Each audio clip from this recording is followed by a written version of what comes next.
Arcadian Vanguard presents the Wrestling News in your daily wrestling newscast for Wednesday, April 17th, 2024. Good morning, I'm Mike Sempervive. We begin today with NXT broadcast last night on USA Network from the WWE Performance Center in Orlando, Florida. In the main event, Trick Williams defeated Carmelo Hayes in a steel cage match. Afterward, NXT champion Ilya Dragunov appeared on the ramp and faced off with Williams to end the show. Dragunov was also victorious earlier in the night, picking off Javon Evans in a non-title open challenge match. During an in-ring promo segment, the D'Angelo family brawled with the no-quarter catch crew over Tony D'Angelo's interest in the NXT Heritage Cup. Tony, over my dead body, do you think I'm gonna let some low-life scumbag like you disgrace that cup?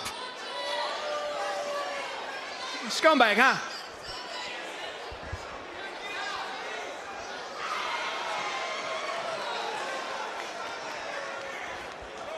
Well, how about this?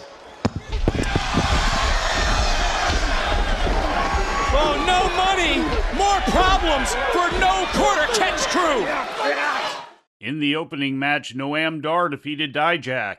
In other results, Ivar pinned Josh Briggs. The AOP beat Malik Blade and Edris Enofe. Ridge Holland topped Joaquin Wilde. Lola Vice defeated Sol Ruka. And Tatum Paxley topped Thea Hale. After the match, Hale fought with JC Jane, who had been trying to interfere, and Lyra Valkyria sneak attacked Paxley. In other NXT news, former Stardom wrestler Julia is expected to report to the WWE Performance Center in June or July, according to a Fightful report. Julia is reportedly working several dates for Rossi Ogawa's newly launched promotion Marigold before heading to NXT. Fightful's WWE sources expect her to possibly have her first match at the NXT Heatwave Premium Live event on July 7th. Julia visited the Performance Center during WrestleMania weekend and was introduced to the crowd at NXT Stand and Deliver. In ratings news, Saturday night's episode of Collision drew a total audience of 468,000 viewers to TNT, according to Dave Meltzer of the Wrestling Observer. That's slightly up from the audience for the previous week's show, which was 463,000. That show also ran at 11:30 p.m. due to preemption. The rating in the 18 to 49-year-old demographic was .13, down from the previous week's demo rating of .15. Battle of the Belts 10, which ran immediately after Collision on TNT, drew an audience of 422,000 according to Mike Johnson. That marks a loss of 46,000 viewers from Collision to Battle of the Belts. It also marks an increase from the previous installment of Battle of the Belts in January, which drew 351,000. The rating in the 18 to 49-year-old demo was a .11, also up from January's demo rating of .09. And we close with an update on the status of Rhea Ripley. Ripley's injury is a sprained AC joint in her shoulder, according to Brian Alvarez of Wrestling Observer Radio. The injury occurred last week on Raw and resulted in Ripley having to relinquish the World Women's title on this week's show. It is expected it will keep her on the shelf for the next several months.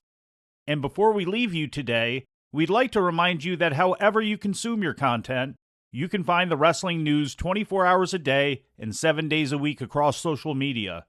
On Twitter, follow us at Wrestling News AV. Our Facebook page is also Wrestling News AV.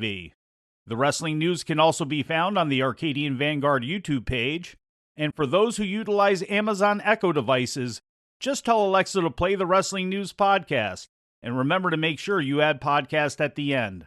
Once again, for daily updates, breaking news, and more, follow the Wrestling News across social media. And that's the news for today. If anything happens, we will be here to tell you about it. No clickbait, no paywall, just the Wrestling News. The Wrestling News is a division of Arcadian Vanguard, and the Wrestling Newscast is a production of the Arcadian Vanguard Podcast Network.